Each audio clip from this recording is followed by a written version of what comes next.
Pinuntahan ng kamakailang bagyo ang aking bodega ng bigas para mabayaran ang gastos sa pag-aayos ng warehouse. Magli-liquidate si Judy Ann Santos ng 85 piso kada package para sa buong warehouse.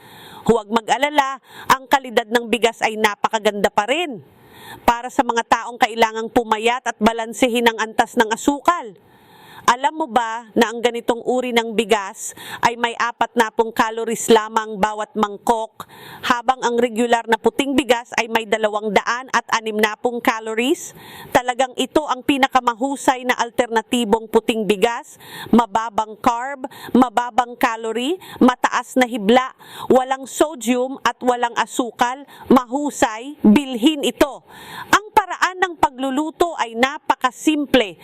Painitin lamang ang grill sa rasyo na isa sa isa. Pagkatapos ng 10 minuto, maaari na itong magamit. Mag-click sa link sa ibaba upang matulungan ako. Salamat sa lahat.